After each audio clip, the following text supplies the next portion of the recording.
Hello students. Chapter number 6 accounting equation का आज ये थर्ड वीडियो है। अपने पिछले वीडियो में हम लोग ये क्वेश्चन नंबर 1 डिस्कस किए थे अकाउंटिंग इक्वेशन का। तो चलिए आज कुछ और क्वेश्चंस हम लोग प्रैक्टिस करते हैं। Question number 2, prepare an accounting equation from the following transactions. Total ये 8 ट्रांजेक्शंस है और इनके बेसिस पर हमें अकाउंटिंग इक्वेशन बनाना है। पहला ट्रांजेक्शन है started business with cash ₹2 lakh. ये सबसे कॉमन ट्रांजेक्शन है। आप कोई भी क्वेश्चन पढ़ोगे उसमें पहला ट्रांजेक्शन आपको यही मिलेगा कि अपने बिजनेस स्टार्ट किए और बिजनेस में इतना कैश इन्वेस्ट किए, ₹2 लाख। ठीक है, ये रहा हमारा अकाउंटिंग इक्वेशन का फॉर्मेट। इसमें सबसे पहले सीरियल नंबर 1 हम लोग ट्रांजेक्शन यहाँ पर रिकॉर्ड करेंगे। Started business with cash ₹2 lakh. तो यहाँ पर जो क्वेश्चन है बेसिकली आपको क्वेश्चंस को कॉपी कर देना शॉर्ट में। अब इसका इफेक्ट क्या पड़ने वाला है एसेट्स, लायबिलिटीज और कैपिटल के ऊपर, वो देखते हैं।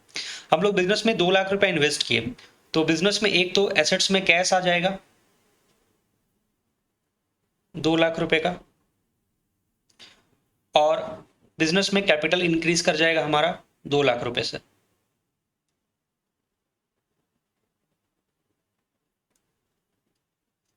इसके बाद सेकेंड ट्रांजेक्शन है purchase goods for cash ₹20,000 and on credit ₹30,000। कुछ गुड्स हम लोग नगद खरीदे और कुछ गुड्स हम लोग उधार में खरीदे। इसका मतलब टोटल अगर हम लोग गुड्स परचेज किए तो टोटल कितने का परचेज किए? 50,000 का। ठीक है, तो हमारे गोडाउन में हमारा जो स्टॉक बढ़ने वाला है, गुड्स को हम लोग स्टॉक के फॉर्म में रिकॉर्ड करेंगे। पिछले ट्रांजेक्शन में तो उसका कोई इफेक्ट नहीं पड़ा था। अब ये सेकंड ट्रांजेक्शन, यहाँ पर ट्रांजेक्शन कॉपी कर देना। ठीक है, हम बार बार नहीं लिखने जाएंगे, ये ट्रांजेक्शन कॉपी कर देना। हम लोग गुड्स खरीद रहे, 20,000 का गुड्स तो कैश में खरीदे और 30,000 का गुड्स क्रेडिट में खरीदे, तो हमारा टोटल स्टॉक इंक्रीज कर जाएगा 50,000 से। ठीक है, बट हम लोग पेमेंट सिर्फ कितना किए होंगे? 20,000 जो हम लोग कैश में खरीदे, बाकी 30,000 का हमारा एक लायबिलिटी इंक्रीज कर जाएगा, और जिनसे हम उधार में गुड्स खरीदते उनको हम रिकॉर्ड करते एज ए क्रेडिटर। ठीक है, पिछले ट्रांजेक्शन में इफेक्ट 0 था और अभी हमारा लायबिलिटी इंक्रीज कर जाएगा 30,000 से, और कैपिटल के ऊपर कोई इंपैक्ट नहीं पड़ा, 0 लिख देंगे। ठीक है,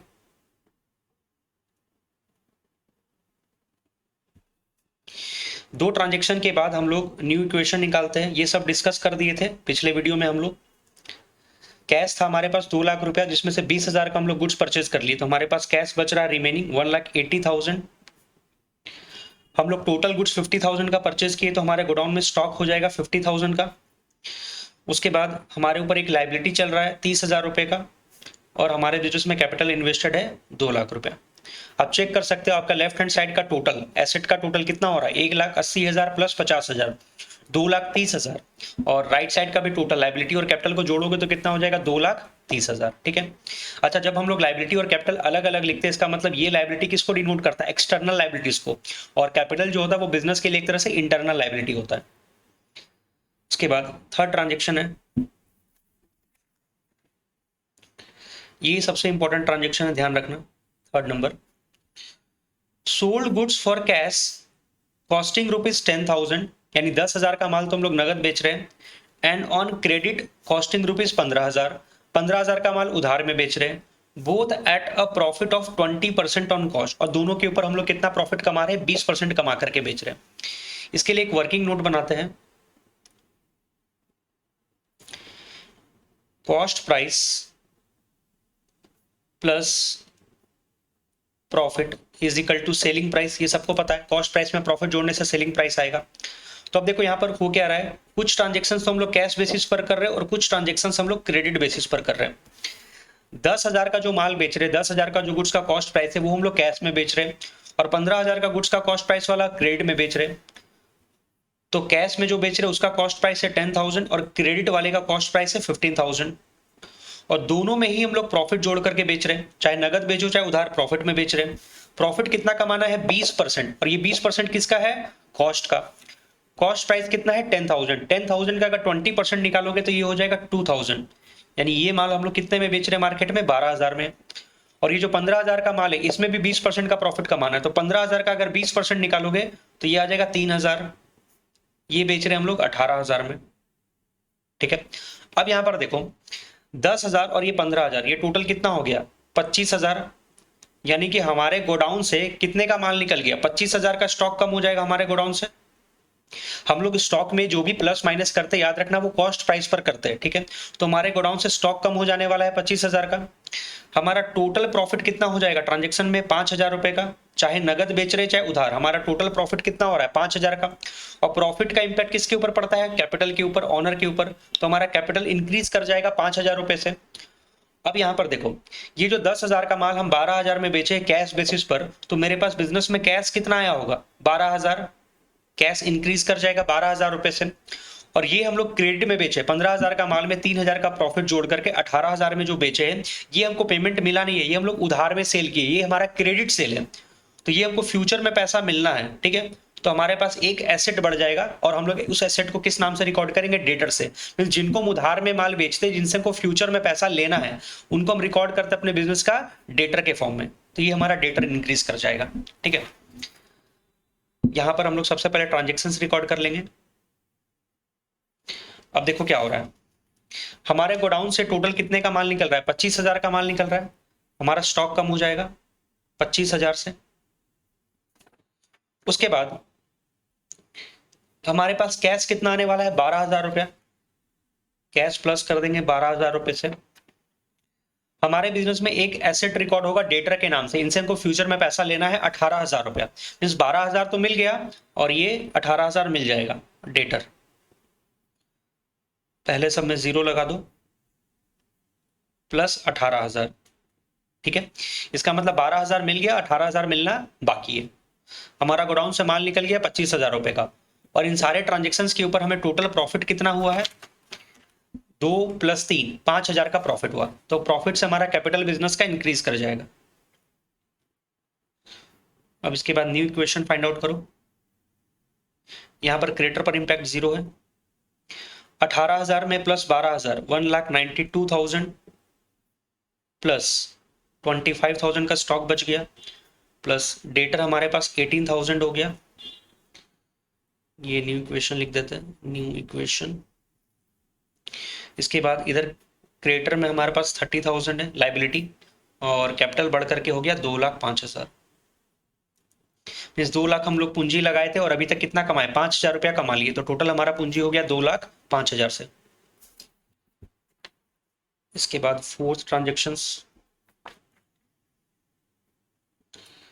purchase furniture on credit ₹50,000। Furniture हमारे बिजनेस के लिए एक एसेट होता है और ये एक तरह से फिक्स्ड एसेट्स होता है, ठीक है। फर्नीचर हमारा एसेट है, तो हमारे पास एक एसेट के कॉलम में नया नाम लिखना पड़ेगा, फर्नीचर। स्टार्टिंग से 0 लगाते जाओ, 0। अब यहां पर हम लोग का एक फर्नीचर आया 50,000 रुपए का। हमारे बिजनेस में फर्नीचर आया 50,000 रुपए का। बट ये फर्नीचर हम लोग नगद नहीं उधार में खरीदे। नगद खरीदे होते तो कैश चल जाता, उधार में खरीदे तो हमारा लायबिलिटी बढ़ जाएगा, और ये लायबिलिटी को हम क्रेडिटर में ही रिकॉर्ड करेंगे। अब वैसे तो ये दोनों क्रेडिटर अलग अलग है, ये क्रेडिटर गुड्स के लिए है और एक क्रेडिटर एसेट्स के लिए, बट हम लोग यहाँ एक ही साथ लिखेंगे दोनों को। प्लस हमारा लायबिलिटी भी बढ़ जाएगा 50,000 रुपए से। बाकी जगह कोई इम्पैक्ट नहीं है, 0 0 एंड 0। इसके बाद फाइंड आउट करो, ये 4 ट्रांजेक्शन लिखने के बाद न्यू इक्वेशन। कैश अभी भी 1,92,000 है, प्लस स्टॉक है 25,000, प्लस डेटर हमारे पास 18,000 है, इनसे हमको पैसा लेना है, प्लस फर्नीचर हमारे पास हो गया 50,000 का, लायबिलिटी बढ़ करके हो गया 80,000, और कैपिटल हो गया 2,05,000। अगर आप चेक करना चाहो तो अभी भी चेक करके देख सकते हो, आपका लेफ्ट साइड का टोटल और राइट साइड का टोटल दोनों मैच कर रहा होगा। लेफ्ट साइड का टोटल हो जाएगा 1,92,000 प्लस 25,000 प्लस 18,000 एंड प्लस 50,000, ये आ जाएगा 2,85,000, और इधर भी हो जाएगा 2,85,000। Fifth number, bought motorcycle for personal use ₹50,000, ठीक है। देखो मोटरसाइकिल एसेट होता, अगर हम बिजनेस के लिए परचेस कर रहे होते तो मोटरसाइकिल को भी हम फर्नीचर की तरह रिकॉर्ड करते, वो भी हमारा एसेट होता। बट ये मोटरसाइकिल जो खरीद करके लाया है वो किस लिए लाया है, पर्सनल यूज के लिए। तो पर्सनल यूज के लिए अगर हम कोई भी चीज खरीद रहे तो वो ड्रॉइंग्स माना जाएगा। पर्सनल यूज के लिए अगर हम कोई भी चीज खरीद रहे हैं तो वो क्या माना जाएगा, ड्रॉइंग्स माना जाएगा। तो हम लोग 50,000 रुपए का देखा जाए तो दुकान से कैश निकाल करके जाकर के अपने लिए एक मोटरसाइकिल परचेज कर लिए। तो हमारे दुकान से कैश निकल जाएगा 50,000, ठीक है। अब मोटरसाइकिल यहां तक नहीं रिकॉर्ड होगा क्योंकि हमारा एसेट नहीं है, ये ऑनर ले गया अपने पर्सनल यूज के लिए, तो ऑनर के कैपिटल में से माइनस कर देंगे। जो भी ड्राइंग्स होता है, ड्राइंग से ऑनर का कैपिटल कम हो जाएगा। बाकी सब जगह इंपैक्ट 0 है।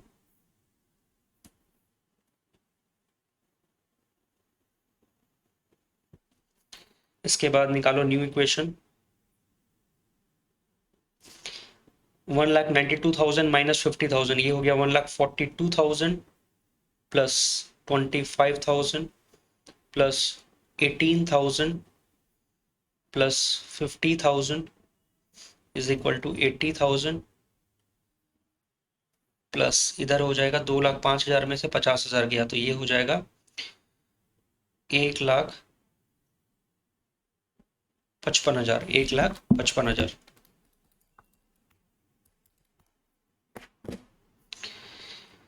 फिफ्थ ट्रांजेक्शन के बाद 6 ट्रांजेक्शंस। Rent paid ₹10,000। रेंट हमारे बिजनेस के लिए खर्चा है।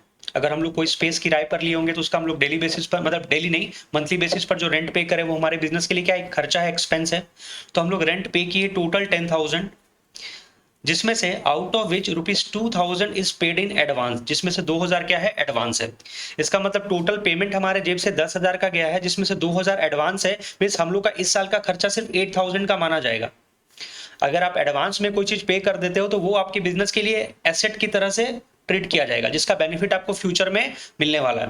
तो आप पेमेंट भले 10,000 की हो, पेमेंट अगर आप 10,000 की हो तो आपके पॉकेट से तो 10,000 निकलेगा, कैश तो आपका 10,000 जाएगा, बट आपके बिजनेस का एक्सपेंस कितना माना जाएगा, सिर्फ 8,000 माना जाएगा, ठीक है। तो अब देखो एक्सपेंस का अल्टीमेटली इंपैक्ट किस पर पड़ता है, प्रॉफिट के ऊपर। इनकम और एक्सपेंस को कंपेयर करके प्रॉफिट और लॉस निकालते हैं, और प्रॉफिट लॉस का असर किस पर जाता है, कैपिटल पर जाता है। तो यहां पर इनकम और एक्सपेंस का कॉलम अलग से नहीं है, इसलिए हम लोग इनकम एक्सपेंस का इफेक्ट डायरेक्टली कैपिटल पर ही शो कर देते हैं। तो अगर आप खर्चा करोगे तो खर्चा से ऑनर का कैपिटल कम होगा, खर्चा से ऑनर का कैपिटल कम होगा। तो यहां पर हम खर्चा सिर्फ 8,000 को ही मानेंगे, ठीक है। ये एक एक्रूअल कंसेप्ट होता है, वो हम लोग डिटेल में समझ लेंगे। एक्रूअल कंसेप्ट के हिसाब से ये सारा काम किया जा रहा है। एक होता है कैश बेसिस और एक होता है एक्रूअल बेसिस। अगर एक्रूअल बेसिस पर हम लोग काम कर रहे हैं तो हमारा खर्चा 8,000 माना जा रहा है, ठीक है, जिसका हमको बेनिफिट करंट ईयर में मिलने वाला है, और 2,000 हमारा एसेट की तरह ट्रीट होगा।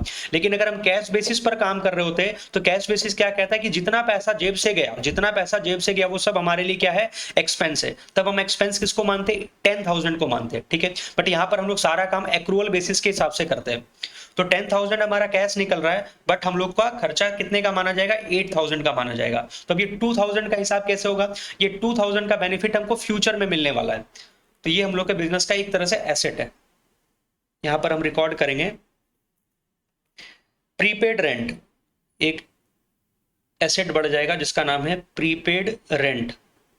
रेंट पेड इन एडवांस को हम लोग प्रीपेड रेंट लिख सकते हैं। तो स्टार्टिंग से कोई प्रीपेड रेंट नहीं था,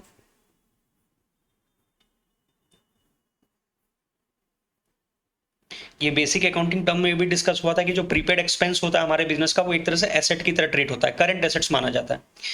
बाकी सब जगह इंपैक्ट 0 है, और हमारे पास एक एसेट इंक्रीज कर गया कितने का, 2,000 का।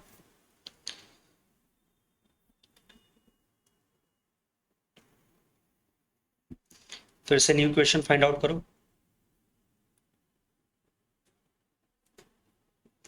1,42,000 माइनस 10,000, 1,32,000 प्लस स्टॉक है 25,000 plus debtor 18,000 plus furniture 50,000 plus prepaid rent 2,000, creditor 80,000, और हमारा कैपिटल घट जाएगा 1,55,000 में से माइनस कर दो 8,000, ये हो जाएगा 1,47,000।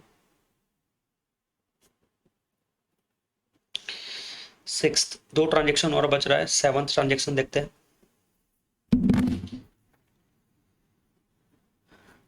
बैड डेप्ट अमाउंटेड टू ₹5,000।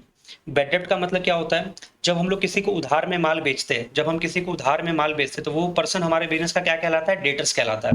तो जितना पैसा वो सामने वाला पर्सन हमको नहीं पे करता है, जितना पैसा वो सामने वाला पर्सन हमको नहीं पे करता है, वो पैसा डूब गया, मतलब वो हमारे बिजनेस का क्या बन गया?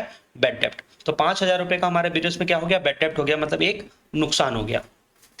तो देखो टोटल हमारा डेटर कितना था? टोटल हमारा डेटर था 18,000 का, उधार में माल बेचे थे। तो 18,000 में से 5,000 तो हमारा बैड डेप्ट हो गया, वो पैसा हमको मिलना नहीं है, तो हमारा डेटर्स कम हो जाएगा कितने से? 5,000 से। और ये नुकसान हो रहा है, तो नुकसान का तो अल्टीमेटली इंपैक्ट प्रॉफिट लॉस पर पड़ेगा, और यहाँ पर प्रॉफिट लॉस का इंपैक्ट किस पर जाता है? कैपिटल पर जाता है। तो जितना भी नुकसान हो रहा है अल्टीमेटली वो सारा नुकसान ऑनर को ही हो रहा है, तो ऑनर का पूंजी और कम हो जाएगा कितने से? 5,000 रुपए से। बाकी सब जगह इंपैक्ट जीरो है।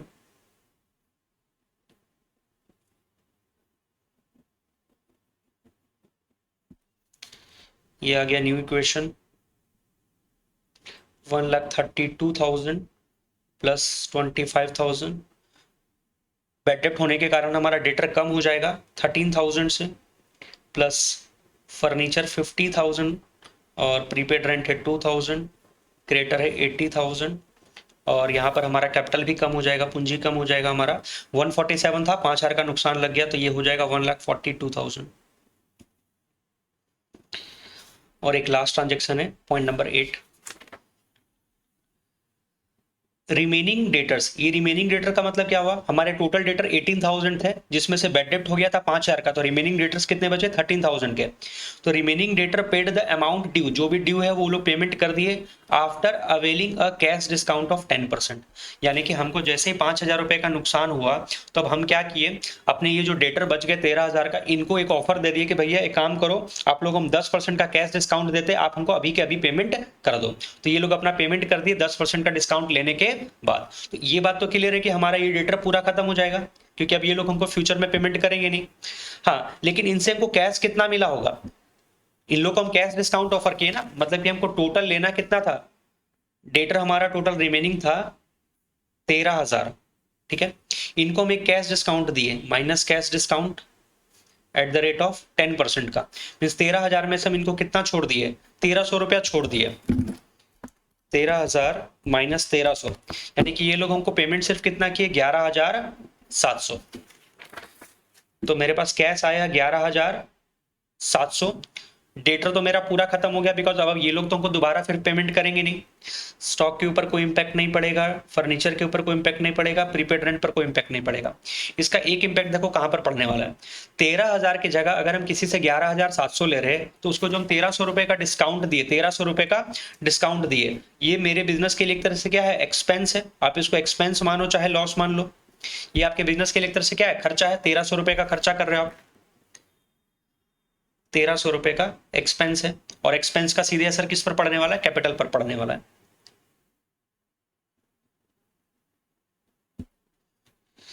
उसके बाद फाइनल इक्वेशन, फाइनली देखो कैश हमारे पास कितना बचेगा? 1,32,000 था, इधर 11,700 और मिल गया, ये हो जाएगा 1,43,700 प्लस स्टॉक हमारे पास 25,000 है, प्लस डेटर तो हमारा पूरा खत्म हो गया बिकॉज सेटलमेंट हो गया उसको कैश डिस्काउंट दे करके, प्लस फर्नीचर है 50,000, प्लस प्रीपेड रेंट 2,000, ये क्रेडिटर हमारे पास 80,000 है, प्लस 1,42,000 माइनस 1,300, ये बच गया 1,40,700।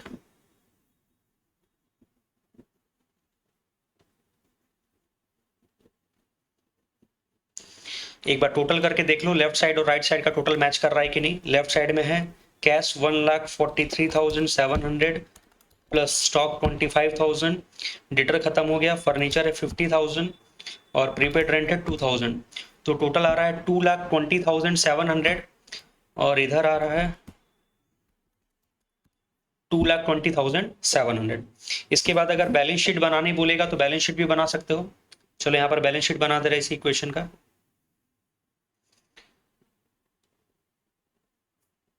बैलेंस शीट हम लोग के बिजनेस के फाइनेंशियल पोजीशन को रिफ्लेक्ट करता है। एक तरफ हम लोग एसेट्स रिकॉर्ड करते हैं अपने बिजनेस का, और एक तरफ बिजनेस का टोटल लायबिलिटीज रिकॉर्ड करते हैं।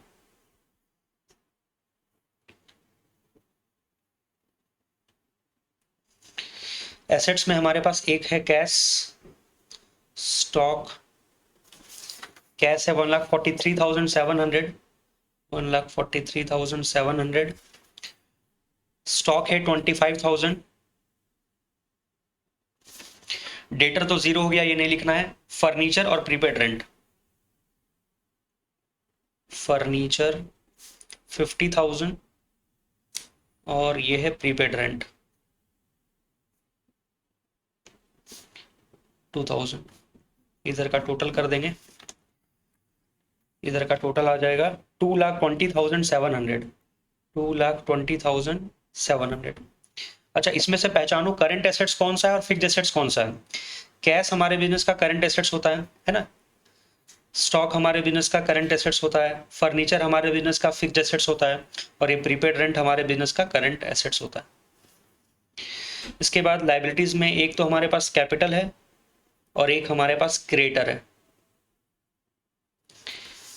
कैपिटल हमारे पास है 1,40,700, 1,40,700 और क्रेडिटर है 80,000,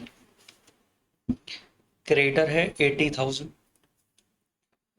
इसके बाद टोटल कर दो, इधर का आ जाएगा 2,20,700। ठीक है, ये दोनों साइड हमारा मैच कर रहा है, यानी कि हमारा जो अकाउंटिंग इक्वेशन है asset is equal to liability plus capital वो सेटिस्फाई हो रहा है। ठीक है, और जिनको भी ये क्वेश्चन चाहिए होगा ना, क्वेश्चन का अगर पीडीएफ चाहिए होगा तो वो मेरे व्हाट्सअप नंबर में, इस नंबर पे मेरे को मैसेज कर दो 8092677189। ठीक है, ये जो भी क्वेश्चंस मैं आप लोग को ये वीडियो में सॉल्व करवा रहा हूँ इसका पीडीएफ सेंड कर दूंगा। ठीक है, और वीडियो अगर अच्छा लग रहा है या किसी तरह का कोई डाउट होगा तो कमेंट कर सकते हो, और वीडियो अगर अच्छा लग रहा है तो वीडियो को कम से कम लाइक कर दो, और जितने भी फ्रेंड्स लोग हैं उनके साथ भी शेयर करो ताकि सबको बेनिफिट मिल सके। ठीक है, थैंक यू। अब अगले नेक्स्ट वीडियो में एक और हम लोग न्यूमेरिकल क्वेश्चन इसी तरह का प्रैक्टिस करेंगे।